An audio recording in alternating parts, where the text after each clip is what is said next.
Hi my dear students, I am your Dhananjay sir. All of you welcome to our LKS Navodaya and Sainik YouTube channel ಗೆ ನಿಮಗೆಲ್ಲರಿಗೂ ಸ್ವಾಗತ ಕೊಡ್ತಾ ಇವತ್ತೊಂದು beautiful ಆದ ಯಾವುದಪ್ಪ ಅಂದ್ರೆ ಫ್ರಾಕ್ಷನ್ ಚಾಪ್ಟರ್ ನ ಕ್ಲಾಸ್ 2 ಅಂದ್ರೆ ಎರಡನೇ ಕ್ಲಾಸ್ ಇದು. ಮೊದಲನೇ ಕ್ಲಾಸ್ ಯಾರು ನೋಡಿಲ್ಲ ದಯವಿಟ್ಟು ಹೋಗಿ ಅದನ್ನ ನೋಡ್ಕೊಂಡು ಬರ್ರಿ. ಅದು ಬಹಳ ಇಂಪಾರ್ಟೆಂಟ್ ಕ್ಲಾಸಸ್, ಎಕ್ಸಾಮ್ ಗೆ ಕೊಟ್ಟಿರೋ ಕ್ವೆಶ್ಚನ್ ನ ಅದರಲ್ಲಿ ಡಿಸ್ಕಷನ್ ಮಾಡಿದ್ದೀನಿ. ಹಾಗಾದ್ರೆ ಎರಡನೇ ಕ್ಲಾಸಿಗೆ ಯಾರೆಲ್ಲ ಬರ್ತಿದ್ದೀರಿ ಫಸ್ಟ್ ಪಾರ್ಟ್ ನೋಡ್ಕೊಂಡು ಎರಡನೇ ಕ್ಲಾಸಿಗೆ ಬರ್ರಿ. ಮತ್ತೆ ಸುಮ್ ಬರಬೇಡ್ರಿ, ಎಕ್ಸಸೈಜ್ ಪೆನ್ ಹಿಡ್ಕೊಂಡು ನೀಟಾಗಿ ಬರ್ಕೋಬೇಕು. ಓಕೆನಾ? ಹಾಗಾದ್ರೆ ಬರ್ರಿ, ನಮ್ಮ ಗುರಿ ನವೋದಯ ಸೈನಿಕ್ ಶಾಲೆಯಲ್ಲಿ ನಮ್ಮ ಹೆಸರು ಸೆಲೆಕ್ಷನ್ ಲಿಸ್ಟ್ ಅಲ್ಲಿ ಬೇಕು, ಅಷ್ಟೇ ಬೇಕಾಗಿರೋದು. ಅದೇ ನಮ್ಮ ಗುರಿ. ಅದಕ್ಕೋಸ್ಕರ ನನ್ನ ಪ್ರಯತ್ನ, ನಿಮ್ಮ ಪ್ರಯತ್ನ ಎಲ್ಲದು. ಹಾಗಾದ್ರೆ ಬನ್ನಿ, ಇನ್ನು ಯಾರೆಲ್ಲ ನಮ್ಮ LKS ನವೋದಯ ಕೋಚಿಂಗ್ ಅಕಾಡೆಮಿಗೆ ಇನ್ನು ಯಾರೆಲ್ಲ ನಮ್ಮ ಯೂಟ್ಯೂಬ್ ಚಾನಲ್ಗೆ ಸಬ್ಸ್ಕ್ರೈಬ್ ಮಾಡ್ಕೊಂಡಿಲ್ಲ ದಯವಿಟ್ಟು ಸಬ್ಸ್ಕ್ರೈಬ್ ಮಾಡ್ಕೊಂಡು ಬೆಲ್ ಬಟನ್ ಒತ್ತಿರಿ. ಯಾಕಂದ್ರೆ ನಾನು ಮಾಡೋ ಪ್ರತಿಯೊಂದು ಕ್ಲಾಸಸ್ಸು ಪ್ರತಿಯೊಂದು ಇನ್ಫಾರ್ಮೇಶನ್ ನಿಮ್ಮ ಮೊಬೈಲ್ಗೆ ತೋರಿಸುತ್ತೆ. ಹಾಗಾದ್ರೆ ಮೊದಲು ಸಬ್ಸ್ಕ್ರೈಬ್ ಮಾಡ್ಕೊಂಡು ಅಲ್ಲಿ ಬೆಲ್ ಬಟನ್ ಇದೆ, ಅದ್ರ ಮೇಲೆ ಎಲ್ಲ ಅಂತ ಕ್ಲಿಕ್ ಮಾಡಿ. ಓಕೆ, ಹಾಗಾದ್ರೆ ಬರ್ರಿ, ಟೈಮ್ ವೇಸ್ಟ್ ಮಾಡೋದು ಬೇಡ, ನಾವು ಸ್ಟಾರ್ಟ್ ಮಾಡೋಣ ಕ್ಲಾಸು. ಸರ್, ಭಿನ್ನ ರಾಶಿಯ ವಿಧಗಳು. ನಾನು ಹೋದ ಕ್ಲಾಸಲ್ಲಿ ಏನ್ ಮಾಡಿದ್ದೀನಿ, ಭಿನ್ನ ರಾಶಿಯ ಪ್ರಾಪರ್ಟೀಸ್, ಲಕ್ಷಣಗಳ ಬಗ್ಗೆ ಪಾಠ ಮಾಡಿದ್ದೀನಿ. ಬಹಳ ಇಂಪಾರ್ಟೆಂಟ್ ಅದು, ಅದನ್ನ ನೋಡಿ. ಇದು ಭಿನ್ನ ರಾಶಿಯ ವಿಧಗಳು, ಟೈಪ್ ಆಫ್ ಫ್ರಾಕ್ಷನ್ಸ್. ಅಂದ್ರೆ ಭಿನ್ನ ರಾಶಿಯಲ್ಲಿ ಯಾವ್ಯಾವ ಟೈಪ್ಸ್ ಇದಾವೆ ಸರ್ ಅನ್ನೋದ್ರ ಬಗ್ಗೆ ನಾವು ಡಿಸ್ಕಷನ್ ಮಾಡೋಣ. ಬಹಳ ಇಂಪಾರ್ಟೆಂಟು, ಮಿಸ್ ಮಾಡ್ಕೋಬೇಡಿ. ಯಾರೆಲ್ಲ ಇನ್ನು ನೋಟ್ಸ್ ತಗೊಂಡು ಕುತ್ಕೊಂಡಿಲ್ಲ ದಯವಿಟ್ಟು ನೋಟ್ಸು ಪೆನ್ ತಗೊಂಡು ಕುತ್ಕೊಂಡು ಬರ್ಕೋಬೇಕು. Sir, proper fraction, first one fraction ಯಾವ್ದದು? ಪ್ರಾಪರ್ ಫ್ರಾಕ್ಷನ್ ಅಂದ್ರೆ if numerator is less than the denominator of a fraction then fraction is called proper fraction. ಇದರಲ್ಲಿ ಒಂದು ಕಾನ್ಸೆಪ್ಟ್ ಇರತ್ತಪ್ಪ.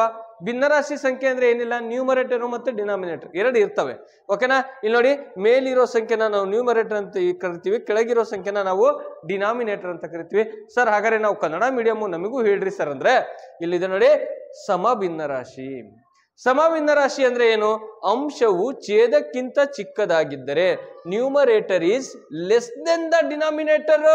ಇದಕ್ಕಿಂತ ಇದು ನ್ಯೂಮರೇಟರ್ ಅಲ್ವಾ, ಇದು ಡಿನಾಮಿನೇಟರ್ ಅಲ್ವಾ, ಇದು ಅಂಶ ಅಲ್ವಾ, ಇದು ಛೇದ ಅಲ್ವಾ. ಇದನ್ನ ನಾವು ಅಂಶ ಅಂತ ಕರೆದ್ರೆ ಇದನ್ನ ನಾವು ಛೇದ ಅಂತ ಕರಿತೀವಿ. ಹೋದ್ ಕ್ಲಾಸಲ್ಲಿ ನಾನು ಬಹಳ ಚೆನ್ನಾಗಿ ಹೇಳಿದ್ದೀನಿ, ಅಂಶ ಅಂದ್ರೆ ಅಂಗಿ, ಛೇದ ಅಂದ್ರೆ ಚಡ್ಡಿ ಅಂತ ಅಲ್ವಾ. ಹಾಗಾದ್ರೆ ಬರ್ರಿ, ಅಂಶವು ಛೇದಕ್ಕಿಂತ ಚಿಕ್ಕದಿದ್ದರೆ ಅಂತ ಭಿನ್ನರಾಶಿ ಸಂಖ್ಯೆಗಳಿಗೆ ಇದು ಯಾವ ಭಿನ್ನರಾಶಿ ಅಂದ್ರೆ ಪ್ರಾಪರ್ ಫ್ರಾಕ್ಷನ್ ಅಥವಾ ಸಮಭಿನ್ನ ರಾಶಿ ಅಂತ ಕರಿತೀವಿ. ಗೊತ್ತಾಗ್ತಿದೆಯಲ್ಲ? ಬಹಳ ಸಿಂಪಲ್ಲು, ಏನಿಲ್ಲ ಸರ್.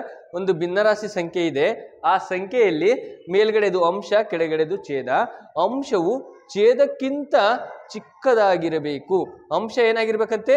ಈ ಛೇದಕ್ಕಿಂತ ಚಿಕ್ಕದಾಗಿದ್ರೆ ಅಂತ ಭಿನ್ನರಾಶಿ ಸಂಖ್ಯೆಗಳಿಗೆ ನಾವು ಏನಂತ ಕರಿತೀವಿ? ಸಮಭಿನ್ನ ರಾಶಿ. ಗೊತ್ತಾಗ್ತಿದೆ ಅಲ್ವಾ? ಯಾವ ಭಿನ್ನರಾಶಿ? ಸಮಭಿನ್ನ ರಾಶಿ. ಹಾಗಾದ್ರೆ ನೋಡಿ, ಅಂಶವು ಛೇದಕ್ಕಿಂತ ಚಿಕ್ಕದಾಗಿದ್ದರೆ ಆ ಭಿನ್ನರಾಶಿಯನ್ನು ಸಮಭಿನ್ನ ರಾಶಿ ಎಂದು ಕರೆಯುತ್ತೇವೆ. Anybody doubts? No doubts. ಇಷ್ಟು ಈಜಿ ಕಾನ್ಸೆಪ್ಟ್. ಇಂಗ್ಲಿಷ್ ಮೀಡಿಯಂವರಿಗೆ ಏನಿಲ್ಲಪ್ಪ. If numerator is less than the denominator, numerator is less than the ಡಿನಾಮಿನೇಟರ್ಗಿಂತ ಲೆಸ್ ದೆನ್ ಆಗಿದ್ರೆ ಅದನ್ನ ನಾವು ಪ್ರಾಪರ್ ಫ್ರಾಕ್ಷನ್ ಅಂತ ಕರಿತೀವಿ. ಎಷ್ಟು ಚಂದ. ದಯವಿಟ್ಟು ಎಲ್ರು ಕೂಡ ಒಂದು ನಿಮಿಷ ವಿಡಿಯೋನ ಪಾಸ್ ಮಾಡಿ ಬರ್ಕೋಬೇಕು. ಓಕೆನಾ? ಕ್ಲೀನಾಗಿ ಬರ್ಕೊಳ್ಳಿ, ಇಲ್ಲ ಒಂದು ಸ್ಕ್ರೀನ್ ಶಾಟ್ ತಗೊಳ್ಳಿ. ಓಕೆ, ತಗೊಂಡ್ರ? ಬರ್ಕೋಬೇಕು. Okay, next. ಗೊತ್ತಾಗಿದೆ ಅಲ್ವಾ ಸರ್? ಅದಕ್ಕೆ ಉದಾಹರಣೆ ಹೇಳಿ ಸರ್. ನೋಡಿ, 2/3 ನೋಡಿ, denominator, numerator is less than the denominator. ಅಂಶವು ಛೇದಕ್ಕಿಂತ ಚಿಕ್ಕದಾಗಿದೆ, ಅಂಶವು ಛೇದಕ್ಕಿಂತ ಚಿಕ್ಕದಾಗಿದೆ. Numerator is less than the denominator. 5/6, 7/9, 9ನೇ 7, 54ನೇ 21, 110ನೇ 105. Kannada medium ಅವರು ಓದೋದು ಹಂಗೆ ಓದ್ತಾರ. ಇಂಗ್ಲಿಷ್ ಮೀಡಿಯಂ ಅವರು 5/6, 7/9, 21/54, 105/110. ಅಂದ್ರೆ ನೋಡಿ ಏನ್ ಮಾಡ್ಬೇಕು, ಇದು ಅಂಶ, ಇದು ಛೇದ. ಛೇದಕ್ಕಿಂತ ಅಂಶ ಏನಾಗಿದೆ? ಲೆಸ್ ದೆನ್, ಚಿಕ್ಕದಾಗಿದೆ. Clear? Next topic, improper fraction. ಎರಡನೇ ವಿಧ. ಮೊದಲನೇ ವಿಧ ಕಂಪ್ಲೀಟ್ ಆಯ್ತು. ಹಾಗಾದ್ರೆ ಎರಡನೇ ವಿಧ ಏನಿದೆ? Improper fraction. ಇನ್ನೊಂದು ವಿಷಯ, ಯಾರ್ಯಾರ ಬೇಕಾರೆ ಸರ್ ನಾವು ಸ್ಕೂಲಿಗೆ ಹೋಗ್ತಿದ್ದಾರೆ ಮಕ್ಕಳು, ಅಟೆಂಡೆನ್ಸ್ ಕೊಡಲ್ಲ, ಕೋಚಿಂಗ್ ಸೆಂಟ್ರಿಗೆ ಕಳ್ಸಕ್ಕಾಗಲ್ಲ, ನಿಮ್ದು ಕೋಚಿಂಗ್ ಸೆಂಟರ್ ತುಂಬಾ ದೂರ, ಹಾಗಾಗಿ ನಾವು ನವೋದಯ ಅಪ್ಲಿಕೇಶನ್ ಹಾಕಿದೀವಿ, ಅಥವಾ ನನ್ನ ಮಗು 3ನೇ ಕ್ಲಾಸ್ ಇದೆ 4ನೇ ಕ್ಲಾಸ್ ಇದೆ, ದಯವಿಟ್ಟು ನಮ್ಮ ಮಕ್ಕಳು ಈಗಲಿಂದಾನೇ ಪ್ರಿಪೇರ್ ಆಗಬೇಕು ಅಂತ ಏನಾದ್ರು ಪ್ಲಾನ್ ಇದ್ರೆ ನಿಮ್ದು, ನೀವೇನ್ ಮಾಡಬೇಕು, ನನ್ನ ಆನ್ಲೈನ್ ಕ್ಲಾಸಿಗೆ ಜಾಯ್ನ್ ಆಗಬೇಕು ಅಂತ ಏನಾದ್ರು ಇದ್ರೆ, ಆನ್ಲೈನ್ ಕ್ಲಾಸ್ ಅಂದ್ರೆ ಏನು ಗೊತ್ತಾ, ಪ್ರತಿದಿನ ಒಂದು ಮಿನಿಮಮ್ ಟೈಮ್ 8:30 ಇಂದ 9:30 ಟೈಮ್, ಸಂಜೆ ಟೈಮ್. ಅದೇನ್ ಮಾಡ್ತೀವಿ, ಡೈಲಿ ಕ್ಲಾಸ್ ತಗೊಂತೀವಿ, ಲೈವ್ ಕ್ಲಾಸ್ ಇರುತ್ತೆ, ಪ್ರತಿದಿನ ಲೈವ್ ಕ್ಲಾಸ್ ಇರುತ್ತೆ. ಒಂದು ವಾರ ಮಾಡಿದ್ದು ಪಾಠ ನಾವು ಇರ್ತೀವಿ, ವೀಕ್ಲಿ ಒನ್ಸ್ ಟೆಸ್ಟ್ ಇರುತ್ತೆ, ಬಹಳ ಚೆನ್ನಾಗಿರುತ್ತೆ. ಯಾರ್ಯಾರೇ ಆನ್ಲೈನ್ ಕ್ಲಾಸಿಗೆ ಜಾಯ್ನ್ ಆಗಬೇಕು ಅಂತ ಇದ್ರೆ ದಯವಿಟ್ಟು ಆನ್ಲೈನ್ ಕ್ಲಾಸಿಗೆ ಅಂದ್ರೆ ನೀವು ನನ್ನ ಮೊಬೈಲ್ ನಂಬರ್ ಇದೆಯಲ್ವಾ 9741183187ಗೆ ಯಾವುದೇ ಡೌಟ್ ಇರಲಿ ಕರೆ ಮಾಡಿ. ಅಕಸ್ಮಾತ್ ಇಲ್ಲ ಅಂದ್ರೆ ವಾಟ್ಸಪ್ಪಲ್ಲಿ message hockey, sir we want online class, ನಮಗೆ ಆನ್ಲೈನ್ ಕ್ಲಾಸಿನ ಬಗ್ಗೆ ಮಾಹಿತಿ ಬೇಕಿದೆ ಸರ್, ಪ್ಲೀಸ್ ಕಾಲ್ ಮೀ ಅಂತ ಹಾಕಿದ್ರೆ ನೀವು ಫೋನ್ ಮಾಡಿ. ನಾವು ರಿಸೀವ್ ಮಾಡಲಿಲ್ಲ, ಕ್ಲಾಸಲ್ಲಿದ್ದೆ ಅಥವಾ ಬೇರೆ ಬೇರೆ ಕಡೆ ಏನಾದ್ರು ಬ್ಯುಸಿ ಇದ್ದೆ ಅಂದರೆ ದಯವಿಟ್ಟು ಆಮೇಲೆ ನಾನು ನೋಡಿ ವಾಟ್ಸಪ್ಪಲ್ಲಿ ನೀವು ನನಗೆ ಮೆಸೇಜ್ ಮಾಡಿದರೆ ನಾನು ನಿಮ್ಮ ಜೊತೆ ವಾಪಸ್ ನಾನು ಕಾಲ್ ಮಾಡಿ ಮಾತಾಡ್ತೀನಿ, ಓಕೆನಾ? ಹಾಗಾದ್ರೆ ಬರ್ರಿ, ಎರಡನೇ ಟೈಪು ಇಂಪ್ರಾಪರ್ ಫ್ರಾಕ್ಷನ್. ಎರಡನೇ ಟೈಪು ಇಂಪ್ರಾಪರ್ ಫ್ರಾಕ್ಷನ್ ಅಂದ್ರೆ ಬಹಳ ಈಸಿ, ಏನಿಲ್ಲ. If numerator is greater than the denominator, numerator is greater than the denominator of a fraction, then fraction is called improper fraction. ಅಂದ್ರೆ ಅಂಶವು ಛೇದಕ್ಕಿಂತ ದೊಡ್ಡದು. ಇಲ್ಲೇನು ಅಂಶ ಛೇದಕ್ಕಿಂತ ಚಿಕ್ಕದಾಗಿತ್ತು, ಇದಕ್ಕಿಂತ ಇದು ಚಿಕ್ಕದಾಗಿತ್ತು. ಇಲ್ಲಿ ಅಂಶವು ಛೇದಕ್ಕಿಂತ ದೊಡ್ಡದಾಗಿರ್ಬೇಕು. ನೋಡಿ, ಇಲ್ಲಿ ಛೇದ 2 ಇದೆ, ಅಂಶ ಎಷ್ಟಿದೆ 3 ಇದೆ, ಇದಕ್ಕಿಂತ ಇದು ದೊಡ್ಡದಲ್ವಾ? ಸಿಂಪಲ್ ಕಾನ್ಸೆಪ್ಟ್, ಮೈಂಡ್ ಅಲ್ಲಿ ಫಿಕ್ಸ್ ಮಾಡ್ಕೊಳ್ಳಿ. ಅಂಶವು ಛೇದಕ್ಕಿಂತ ದೊಡ್ಡದಾಗಿದ್ದರೆ ವಿಷಮ ಭಿನ್ನರಾಶಿ, ಇಂಪ್ರಾಪರ್ ಫ್ರಾಕ್ಷನ್, ವಿಷಮ ಭಿನ್ನರಾಶಿ. ಗೊತ್ತಾಗ್ತಿದೆ ಅಲ್ವಾ? ಇಂಪ್ರಾಪರ್ ಫ್ರಾಕ್ಷನ್ 3ನೇ ಕ್ಲಾಸು 4ನೇ ಕ್ಲಾಸ್ ಯಾರಿದ್ದೀರಿ ಅವರಿಗಂತೂ ಬಹಳ ಇಂಪಾರ್ಟೆಂಟು. 5ನೇ ಕ್ಲಾಸ್ ಅವರಿಗಂತೂ ಪಕ್ಕ ಬೇಕೇ ಬೇಕು. 3, 4 ಇಲ್ಲಿಂದಾನೇ ಕಲಿಬಹುದು, ಓಕೆನಾ? ಬರ್ರಿ, ಈಗ ಅಂಶವು ಛೇದಕ್ಕಿಂತ ದೊಡ್ಡದಾಗಿದ್ರೆ ವಿಷಮ ಭಿನ್ನರಾಶಿ, ಅಂಶವು ಛೇದಕ್ಕಿಂತ ಚಿಕ್ಕದಾಗಿದ್ರೆ ಸಮ ಭಿನ್ನರಾಶಿ. ಗೊತ್ತಾಗ್ತಿದೆಯಲ್ವಾ ಸರ್? ಹಾಗಾದ್ರೆ ನೀವೇನೋ ಹೇಳ್ತಿದ್ರಿ, ಅಂಶವು ಛೇದಕ್ಕಿಂತ ದೊಡ್ಡದಾಗಿದೆ. ಇಲ್ಲಿ ನೋಡಿ, ಇವೆಲ್ಲ ಅಂಶ ದೊಡ್ಡದು, ಛೇದ ಚಿಕ್ತು, ಅಂಶ ದೊಡ್ಡದು, ಛೇದ ಚಿಕ್ತು. 16/15, 21/15, 6/3, 12/15. ಓಕೆ ಸರ್, ಬಟ್ ಎರಡೂ ಒಂದೇ ತರ ಇದ್ರೆ ಇನ್ನೊಂದು ಬಹಳ ಇಂಪಾರ್ಟೆಂಟ್ ಕಾನ್ಸೆಪ್ಟ್ ಇದೆ. ಏನ್ ಸರ್ ಅದಂದ್ರೆ 5/5, 2/2, 11/11, ಓಕೆನಾ? ಈ ತರ ಇದ್ರೆ ಸರ್ ಇದು ಯಾವ ಭಿನ್ನರಾಶಿ ಸರ್? ಹಾಗಾದ್ರೆ ನೋಡಿ, 7/7, 9/9, 11/11, ಈ ತರ ಮೇಲೆ ಮತ್ತೆ ಕೆಳಗೆ ಅಂಶ ಮತ್ತೆ ಛೇದ, numerator and denominator are both are same ಇದ್ರೆ ಯಾವ ಭಿನ್ನರಾಶಿ? Anybody answer? ಸರ್, ಸಮ ಭಿನ್ನರಾಶಿ ಅಂದ್ರೆ numerator is less than the denominator, ಅಂಶವು ಛೇದಕ್ಕಿಂತ ಚಿಕ್ಕದಾಗಿರ್ಬೇಕು. ವಿಷಮ ಭಿನ್ನರಾಶಿ ಅಂದ್ರೆ ಛೇದವು ನೋಡಿ, ಅಂಶವು ಛೇದಕ್ಕಿಂತ ದೊಡ್ಡದಾಗಿರ್ಬೇಕು. ಅಂಶ ಏನಾಗಿರ್ಬೇಕು? ಛೇದಕ್ಕಿಂತ ದೊಡ್ಡದಿದ್ರೆ ವಿಷಮ ಭಿನ್ನರಾಶಿ, ಅಂಶವು ಛೇದಕ್ಕಿಂತ ಚಿಕ್ಕದಾಗಿದ್ರೆ ಸಮ ಭಿನ್ನರಾಶಿ.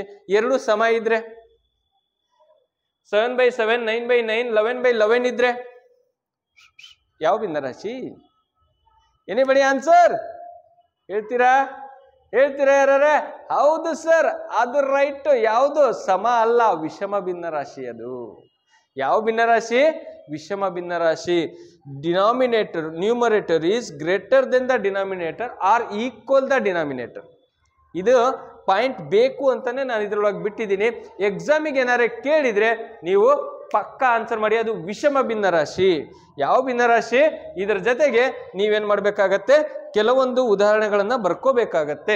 ಯಾವುದು ಸರ್ ಅಂದ್ರೆ, ಈಗ ನೋಡಿ ಏನ್ ಬರ್ಕೋಬಹುದು. ಈಗ ಇಲ್ಲಿ ಬರೀರಿ 5/5, 7/7, 9/9. ಈ ತರ ಇದ್ರೆ ಅದನ್ನ ನಾವು ವಿಷಮ ಭಿನ್ನರಾಶಿ ಅಂತಾನೆ ಕರಿತೀವಿ. ನೋ ಸಮ ಭಿನ್ನರಾಶಿ. ಮೇಲೆ ಕೆಳಗೆ ಎರಡು ಸಮ ಇದಾವ ಸರ್, ಸಮ ಭಿನ್ನರಾಶಿ ಬರೀತೀನಿ, ರಾಂಗ್. ಓಕೆ, ಹಾಗಾದ್ರೆ ಒಂದು ಗೊತ್ತಾಯ್ತು, ಯಾವುದು? ಸಮ ಭಿನ್ನರಾಶಿ, ಪ್ರಾಪರ್ ಫ್ರಾಕ್ಷನ್ ಅಂದ್ರೆ ಗೊತ್ತಾಯ್ತು. ಇನ್ನೊಂದು ವಿಷಮ ಭಿನ್ನರಾಶಿ ಅಂದ್ರೆ ಗೊತ್ತಾಯ್ತು.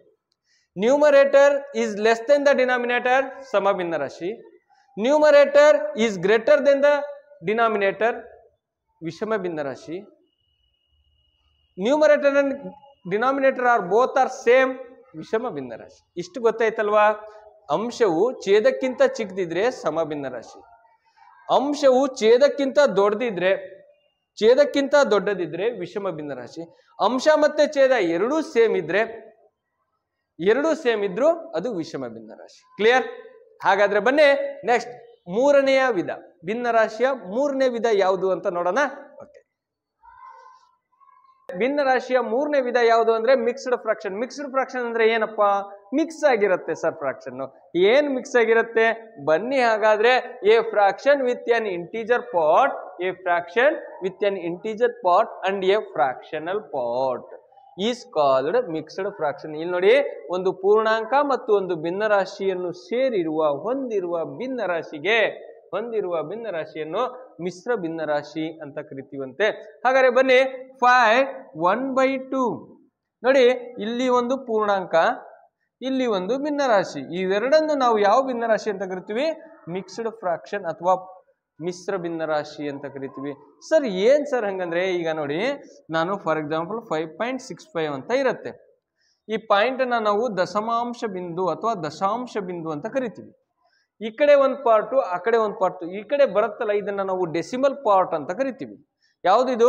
ದಶಮಾಂಶ ಸಂಖ್ಯೆಗಳ ಬಗ್ಗೆ ಮಾಡ್ಬೇಕಾದ್ರೆ ಇದನ್ನ ಬರುತ್ತೆ. ಈ ಕಡೆ ಹೋಲ್ ಪಾರ್ಟು, ಆ ಕಡೆ ದಶಮಾಂಶ ಮೀನ್ಸ್ ಡೆಸಿಮಲ್ ಪಾರ್ಟ್ ಅಂತ ಕರಿತೀವಿ. ಹಾಗೆ ಮಿಶ್ರ ಭಿನ್ನರಾಶಿಯಲ್ಲಿ ಏನಾಗಿದೆ, ಒಂದು ಇಂಟಿಜರ್ ಪಾರ್ಟು, ಇನ್ನೊಂದು ಫ್ರಾಕ್ಷನಲ್ ಪಾರ್ಟು, ಎರಡನ್ನ ಸೇರಿದ್ರೆ ಮಿಕ್ಸ್ಡ್ ಭಿನ್ನರಾಶಿ, ಮಿಶ್ರ ಭಿನ್ನರಾಶಿ ಅಂತ ಕರಿತೀವಿ. ಆಯ್ತಲ್ವಾ ಕಾನ್ಸೆಪ್ಟ್? 3 ತರ ಭಿನ್ನರಾಶಿ: ಸಮ ಭಿನ್ನರಾಶಿ, ವಿಷಮ ಭಿನ್ನರಾಶಿ, ಮಿಶ್ರ ಭಿನ್ನರಾಶಿ. ಮಿಶ್ರ ಭಿನ್ನರಾಶಿಯಲ್ಲಿ, ಸಮ ಭಿನ್ನರಾಶಿಯಲ್ಲಿ ಏನಿಲ್ಲ, ಅಂಶವು ಛೇದಕ್ಕಿಂತ ದೊಡ್ಡದು ಅಲ್ವಾ, ಚಿಕ್ಕದಿದ್ರೆ ಸಮ, ಅಂಶವು ಛೇದಕ್ಕಿಂತ ದೊಡ್ಡದಿದ್ರೆ ವಿಷಮ. ಒಂದು ಭಿನ್ನರಾಶಿಯ ಜೊತೆ ಇನ್ನೊಂದು ಸಂಖ್ಯೆ ಇದ್ರೆ ಪೂರ್ಣಾಂಕ ಅಂದ್ರೆ ಪ್ಲಸ್ ಮೈನಸ್ ಅನ್ನು ಒಳಗೊಂಡಿರುವ ಸಂಖ್ಯೆಗಳು, ಅದು ಪ್ಲಸ್ ಆದ್ರೂ ಆಗಿರ್ಬೋದು, ಮೈನಸ್ ಆದ್ರೂ ಆಗಿರ್ಬೋದು. +4 -4 ಅಂತ ಕರಿತೀವಲ್ಲ, ಯಾವುದೇ ಸಂಖ್ಯೆ ಆದ್ರೂ ವಿತ್ ಭಿನ್ನರಾಶಿಯ ಜೊತೆ ಇದ್ರೆ ಅದನ್ನ ನಾವು ಮಿಶ್ರ ಭಿನ್ನರಾಶಿ ಅಂತ ಕರಿತೀವಿ. ಕ್ಲಿಯರ್ ಅಲ್ವಾ ಕಾನ್ಸೆಪ್ಟ್? ಮೂರನೇ ವಿಧಾನ ಗೊತ್ತಾಯ್ತು ಸರ್ ನಮಗೆ. ಹಾಗಾದ್ರೆ ಫ್ರಾಕ್ಷನ್, ರೆಸಿಪ್ರೋಕಲ್ ಫ್ರಾಕ್ಷನ್ ಬಹಳ ಇಂಪಾರ್ಟೆಂಟ್. ಏನಿದು ಸರ್? ಭಿನ್ನರಾಶಿಯ ಹೃತ್ಕ್ರಮ ರೂಪ ಬರೀರಿ ಅಂತ ಕೊಡ್ತಾರೆ. ಹಾಗಾದ್ರೆ ನೋಡಿ, ಇನ್ನು ಯಾರೆಲ್ಲ ನಮ್ಮ ಚಾನಲ್ಗೆ ಸಬ್ಸ್ಕ್ರೈಬ್ ಆಗಿಲ್ಲ, ಬೇಗ ಸಬ್ಸ್ಕ್ರೈಬ್ ಆಗ್ರಿ. ಹಾಗೆ ಪಕ್ಕದಲ್ಲಿರೋ ಬೆಲ್ ಬಟನ್ ಆದ್ಮೇಲೆ ಕ್ಲಿಕ್ ಮಾಡಿ, ಫ್ರೀ ಇರುತ್ತೆ. ನಾನು ಮಾಡೋ ಪ್ರತಿಯೊಂದು ಕ್ಲಾಸಸ್ ನೀವು ನೋಡ್ತಾ ಇರಬಹುದು. ಹಾಗಾದ್ರೆ ಭಿನ್ನರಾಶಿಯ ಹೃತ್ಕ್ರಮ ರೂಪ ಅಂದ್ರೆ ಏನ್ sir? Reciprocal fraction. If numerator and denominator of a fraction are interchange, ಏನಾಗ್ತಾವಂತ? ಒಂದಕ್ಕೆ ಬದಲು ಇನ್ನೊಂದು ಇಂಟರ್ಚೇಂಜ್ ಆಗ್ತಾವಂತೆ. ಅಂತ ಫ್ರಾಕ್ಷನ್ಗೆ ನಾವೇನಂತ ಕರಿತೀವಿ? Reciprocal fraction. ಏನಪ್ಪಾ ಅಂದ್ರೆ ರೆಸಿಪ್ರೋಕಲ್ ಫ್ರಾಕ್ಷನ್ ಅಂತ ಕರಿತೀವಿ. ನೋಡಿ, if numerator and denominator of a fraction are interchange to each other, then the new fraction is called a reciprocal fraction. ಓಕೆನಾ?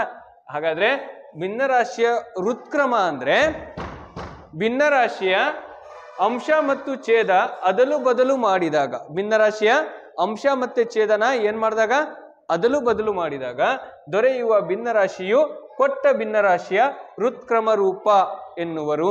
ಹಾಗಾದ್ರೆ ನೋಡಿ, 3/4 ರೆಸಿಪ್ರೋಕಲ್ ಫಾರ್ಮ್ ಬರೀರಿ, ಹೃತ್ಕ್ರಮ ಬರೀರಿ ಅಂತ ಅವ್ರು ಏನಾರು ಕೊಟ್ರೆ, ಎಕ್ಸಾಮಲ್ಲಿ ತುಂಬಾ ಸಲ ಕೇಳಿದ್ದಾರೆ, ಹಳೇ ಕ್ವಶನ್ ಪೇಪರ್ ಅಲ್ಲಂತೂ ತುಂಬಾ ಸಲ ಇದೆ, ಮೇ ಬಿ ನೆಕ್ಸ್ಟ್ ಬರ್ಬೋದು ಅಲ್ವಾ? ಹಾಗಾದ್ರೆ ಬರೀರಿ, 3/4 ಹೃತ್ಕ್ರಮ ರೂಪ, ಮೇಲಿರೋದ್ ಕೆಳಗೆ, ಕೆಳಗಿರೋದ್ ಮೇಲೆ, ಅಂಶವು ಛೇದಕ್ಕೆ, ಛೇದವು ಅಂಶಕ್ಕೆ ಅದಲು ಬದಲಾದರೆ ಅಂತ ಭಿನ್ನರಾಶಿಗೆ ಏನಂತ ಕರಿತೀವಿ ನಾವು? ರೆಸಿಪ್ರೋಕಲ್ ಫಾರ್ಮ್ ಅಥವಾ ಭಿನ್ನರಾಶಿಯ ಹೃತ್ಕ್ರಮ. ನೋಡಿ, ಭಿನ್ನರಾಶಿಯು ಅಂಶ ಮತ್ತು ಛೇದ ಅದಲು ಬದಲು ಮಾಡಿದಾಗ ದೊರೆಯುವ ಭಿನ್ನರಾಶಿಯು ಕೊಟ್ಟ ಭಿನ್ನರಾಶಿಯ ಹೃತ್ಕ್ರಮ ಎನ್ನುವರು. 3 ಮತ್ತು 4 ಹೃತ್ಕ್ರಮ ರೂಪ 4/4 ಏನಿದು 5 ಆಗ್ಬಿಟ್ಟಿದೆ 3. ಈಗ ಇನ್ನೊಂದು ಕೊಡ್ತೀನಿ, 7/11 ಹೃತ್ಕ್ರಮ ರೂಪ. ರೆಸಿಪ್ರೋಕಲ್ ಬರೀರಿ ಅಂದ್ರೆ ಏನ್ ಬರಿಬೇಕು? ಹೃತ್ಕ್ರಮ ರೂಪ ಏನಾಗಿರುತ್ತೆ? 7/11 ಹೃತ್ಕ್ರಮ ಏನಾಗುತ್ತೆ? 11/7 ಆಗತ್ತೆ. ಕೆಳಗಿರೋದ್ ಮೇಲೆ, ಮೇಲಿರೋದು ಕೆಳಗೆ. ಅಂಶವು ಛೇದ ಆಗತ್ತೆ, ಛೇದವು ಅಂಶ ಆಗತ್ತೆ. ಕ್ಲಿಯರ್? ಹಾಗಾದ್ರೆ ಬರ್ರಿ ಮುಂದಿನ ಪಾರ್ಟ್, ಇನ್ನೊಂದು ವಿಧ ಯಾವ ತರ ಬರುತ್ತೆ ಸರ್. ಓಕೆ, ಬಹಳ ಇಂಪಾರ್ಟೆಂಟ್ ಫ್ರಾಕ್ಷನ್ ಅಂದ್ರೆ. ನೋಡಿ, ಈಗ ಏನಾಯ್ತು, ಮುಂದಿನ ಇನ್ನೊಂದು ಫ್ರಾಕ್ಷನ್ ಯಾವ್ದಪ್ಪ ಅಂದ್ರೆ ಲೈಕ್ ಫ್ರಾಕ್ಷನ್. ಲೈಕ್ ಫ್ರಾಕ್ಷನ್ ಅಂದ್ರೆ ಏನ್ ಸರ್? ಕನ್ನಡದಲ್ಲಿ ಹೇಳೋದಾದ್ರೆ ಅದನ್ನ ಸಮರೂಪ, ಸಮ ಭಿನ್ನರಾಶಿ ಅಲ್ಲ, ಸಮರೂಪ ಭಿನ್ನರಾಶಿ. Fraction with same denominators are called ಯಾವ ಫ್ರಾಕ್ಷನ್? Like fraction. ಅಂದ್ರೆ ಒಂದೇ ರೀತಿಯ ಛೇದವನ್ನು ಹೊಂದಿರುವ ಭಿನ್ನರಾಶಿಗೆ ಒಂದೇ ರೀತಿಯ ಛೇದಗಳನ್ನು ಹೊಂದಿರ್ಬೇಕಂತೆ. ಹಾಗಾದ್ರೆ 2/5, 6/5, 7/5, 11/5 ಯಾವ್ದಾದ್ರು ಸಂಖ್ಯೆ ಇರ್ಬೋದು, ಬರೀ 5 ಇರ್ಬೇಕಾ ಸರ್? ನೋಡಿ 7/11, 3/11, 8/11, 9 ನೋಡು, ನ್ಯೂಮರೇಟರ್ ಚೇಂಜ್ ಇದಾವೆ, ಡಿನಾಮಿನೇಟರ್ ನೋಡ್ರಿ ಸೇಮ್ ಇದಾವ. ಒಂದೇ ರೀತಿಯ ಛೇದವನ್ನು ಹೊಂದಿದ್ದರೆ ಛೇದ ಡಿನಾಮಿನೇಟರ್ ಸೇಮ್ ಇರಬೇಕು, ನ್ಯೂಮರೇಟರ್ ಅಲ್ಲ. ನ್ಯೂಮರೇಟರ್ ಆರ್ ಡಿಫ್ರೆಂಟ್ ಆಗಿರ್ತವೆ, ಡಿನಾಮಿನೇಟರ್ ಸೇಮ್ ಇದ್ರೆ ಅಂತ ಭಿನ್ನರಾಶಿಗಳಿಗೆ ಏನಂತ ಕರಿತೀವಿ ನಾವು? ಲೈಕ್ ಫ್ರಾಕ್ಷನ್ ಅಥವಾ ಸಮರೂಪ ಭಿನ್ನರಾಶಿ. ಎರಡನೇದು ಬರ್ರಿ unlike fraction. Unlike fraction mean ಅಸಮರೂಪ ಭಿನ್ನರಾಶಿ. Fractions with different denominators. Sir ಮತ್ತೆ ಅಂಶ ಸೇಮ್ ಇರುತ್ತೆ, ಛೇದ ಬೇರೆ ಬೇರೆ ಇರುತ್ತೆ ಅಲ್ಲ, ಡಿನಾಮಿನೇಟರು ಡಿಫ್ರೆಂಟ್ ಆಗಿರ್ಬೇಕು. ಇಲ್ಲಿ ನೋಡಿ 2/7, 3/9, 8/7, 8/5, 16/12 ನೋಡಿ, ಡಿನಾಮಿನೇಟರ್ ಆರ್ ಡಿಫ್ರೆಂಟ್. ಎಲ್ಲಾ ಛೇದಗಳು ಬೇರೆ ಬೇರೆ ಇದಾವೆ. ಛೇದಗಳೆಲ್ಲ ಸಮ ಇದ್ರೆ ಅದನ್ನ ಸಮರೂಪ ಭಿನ್ನರಾಶಿ ಅಥವಾ ಲೈಕ್ ಫ್ರಾಕ್ಷನ್. ಛೇದಗಳು ಬೇರೆ ಬೇರೆದಿದ್ರೆ ಅಸಮರೂಪ ಭಿನ್ನರಾಶಿ. ಹಾಗಾದ್ರೆ ಸರ್ ಇನ್ನೊಂದು ಹೇಳ್ತೀನಿ ನಾನು, ಇನ್ನೊಂದು ಫಾರ್ ಎಕ್ಸಾಂಪಲ್ ಯಾವುದು? ಈಗ ನೋಡಿ ಸರ್, ಮೇಲ್ಗಡೆ ಇದು ಇಲ್ಲಿ ಬರೀತೀನಿ ನೋಡಿ, 2/5, 2/7, 2/9, 2/11 ಈ ತರ ಇದ್ರೆ ಸರ್, ಈ ತರ ಇದ್ರೆ ಮೇಲ್ಗಡೆ ಅಂಶವೂ ಸಮ ಇರುತ್ತೆ, ಆದ್ರೆ ಛೇದ ಚೇಂಜ್ ಇರುತ್ತೆ. ಇಲ್ಲಿ ನೋಡಿ, ಛೇದಗಳು ಎಲ್ಲ ಸಮ ಇಲ್ಲ, ಅಂಶ ಸಮ ಇರೋದ್ರಿಂದ ಛೇದಗಳು ಸಮ ಇಲ್ಲ. ನಮಗೆ ಬೇಕಾಗಿರೋದೇನು?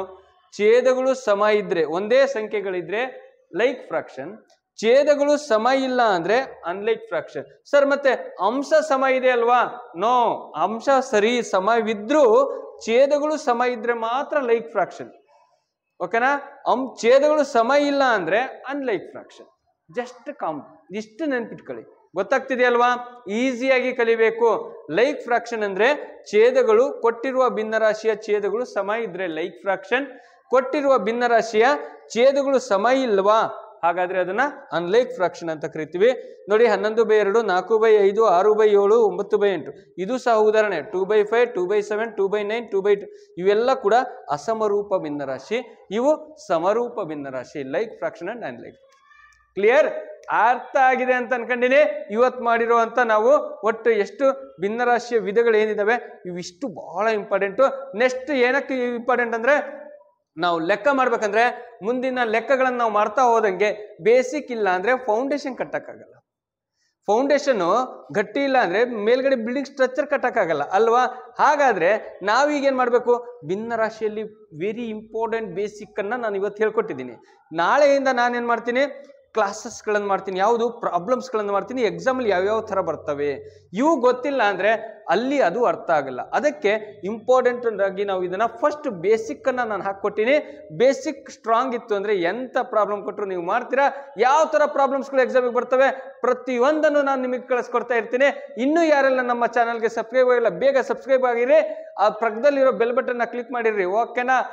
ನಿಮ್ಮ ಮನೇಲಿ ಕೂತ್ಕೊಂಡೆ ನವೋದಯ ಪಾಸ್ ಮಾಡ್ಬೋದು, ಮನೇಲಿ ಕೂತ್ಕೊಂಡೆ. ಸಿಕ್ಕ ಅವಕಾಶ ಮಿಸ್ ಮಾಡ್ಕೋಬೇಡಿ. ಸತತ ಪ್ರಯತ್ನವೇ ಸಾಧನೆಯ ರಹಸ್ಯ. ಮತ್ತೆ ಮುಂದಿನ ಕ್ಲಾಸಲ್ಲಿ ಫ್ರಾಕ್ಷನ್ 3ನೇ ಪಾರ್ಟಲ್ಲಿ ಮತ್ತೆ ಭೇಟಿ ಆಗ್ತೇನೆ. ಅಲ್ಲಿವರೆಗೂ ಬಾಯ್.